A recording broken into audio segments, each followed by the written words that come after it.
Hi, I'm John Kellum. I'm from the University of Pittsburgh, and I'm going to talk about net ultrafiltration rate, otherwise known as fluid removal rate on renal replacement therapy. My disclosures are shown for you here.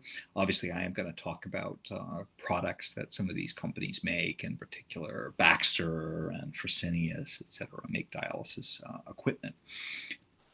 So I think the first point I think that needs to be made is that there's a very clear relationship between the presence of fluid overload or positive fluid balance, here as expressed in percent of total body water, and in pediatrics, but the same is true in adults. The magnitude of fluid positivity, if you will, or positive fluid balance, is associated with mortality. The other thing is the duration of fluid overload is associated with mortality. These are days, a percentage of days of patients on renal replacement therapy, and failure to achieve negative fluid balance is clearly associated with a higher mortality. Now, of course, for both of these, there's a lot of indication bias, right? So you're going to be in positive fluid balance because you're sicker and require more fluid, or you're going to be unable to remove fluid on renal replacement therapy because you're sicker, and the persistent positive fluid balance is going to be associated with worse outcome, perhaps because you're sicker, not because of the fluid balance itself. However, and I don't have time to get into this right now, but there are multiple studies that have at least demonstrated a signal once we control for everything that we can find that suggests that the fluid overload itself is in the causal pathway for mortality in these patients.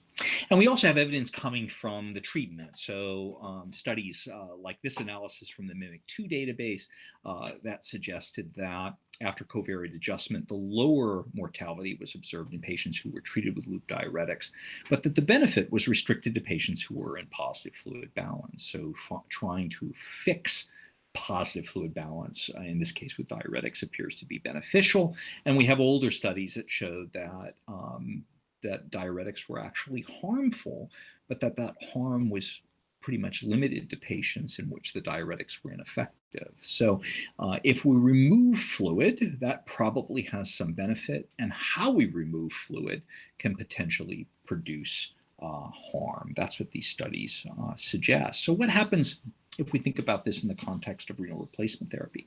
Well, these are patients in the ICU, large data set looking at what happens over the duration of your ICU stay and whether you achieve negative fluid balance by whatever means, even fluid balance or positive fluid balance. And of course, positive fluid balance is associated with worse outcome, as was shown in these prior slides.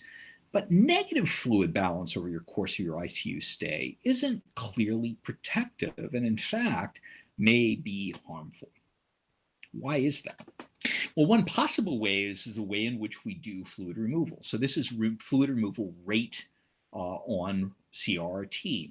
And this is the hours, in particular 12-hour span of time, and this is the rate of fluid removal for that hour. And you can see you started out at no fluid removal, go up to 50 cc's, 100 cc's, 200 cc's, 250 cc's, and then presumably the patient's blood pressure fell and went back to zero fluid removal, and then got brave again in the next hour and went up slowly and then back down to zero.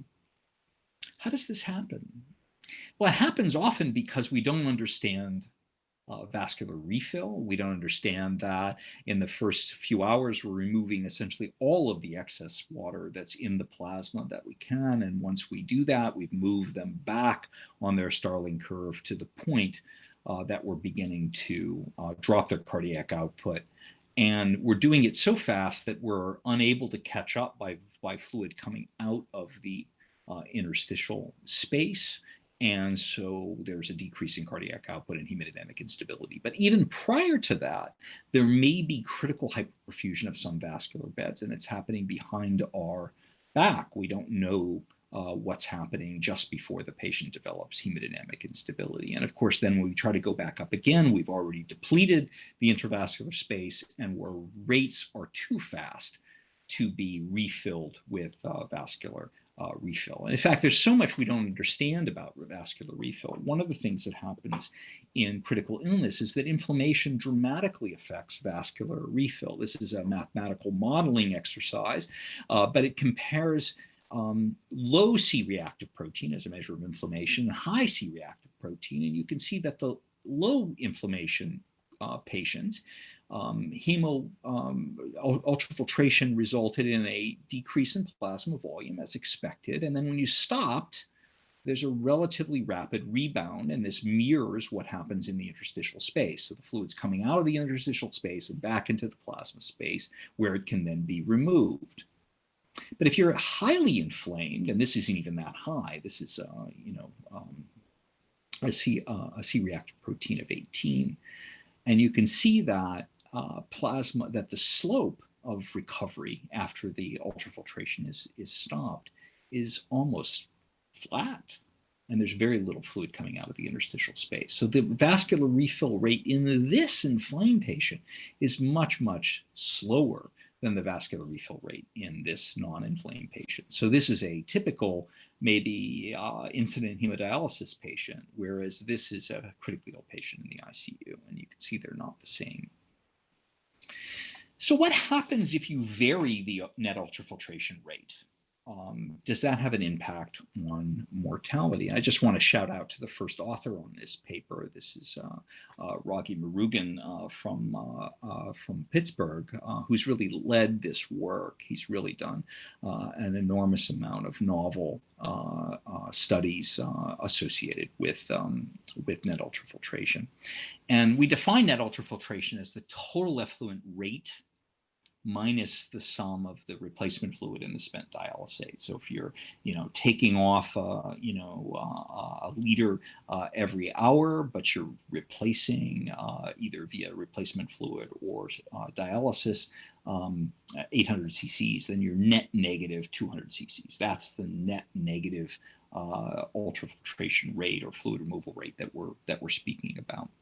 And when that exceeds 1.75 mLs per kilogram per hour, you have a highly statistically significant effect on mortality that persists for at least 90 days. We have some data now showing that this goes out to 1 year.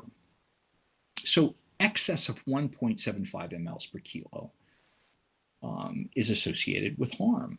Now, very low ultrafiltration rates are also associated with harm, but the higher the rate of ultrafiltration, when it exceeds 1.75, there is a hazard for mortality. Why does this occur? Well, there's a very rich literature in this in hemodialysis, some work led by Chris McIntyre and others from Canada, in which showing that various vascular beds are underperfused, and there's injury, including into the heart. This is MRI, cardiac MRI data on patients on hemodialysis, and there are multiple studies showing in some very large studies, hundreds of thousands of patients, showing that when rates of ultrafiltration exceed a certain threshold in chronic dialysis patients, there's harm, and that harm is in either all-cause or cardiovascular mortality. And a few studies that are now emerging in critically ill patients showing the same thing. So in conclusion, we use functional hemodynamic monitoring for fluid resuscitation. So why do we guess for fluid deresuscitation? With no monitoring, we have no understanding of vascular refill or any way to gauge it. We don't even weight base our recommendations. We don't know, we don't differentiate patients that are small from patients that are large in terms of the fluid that we remove. Too much fluid for too long is associated with bad outcomes. We have good data to suggest that. However, it's not always clear that increasing ultrafiltration is good, at least beyond a certain point. And it appears that exceeding 1.75 mLs per kilogram per hour of net ultrafiltration is associated with harm. Fluid removal can be just as challenging as fluid resuscitation. and it should be goal directed. We shouldn't be doing this blindly as we typically do. And with that, I thank you for your attention.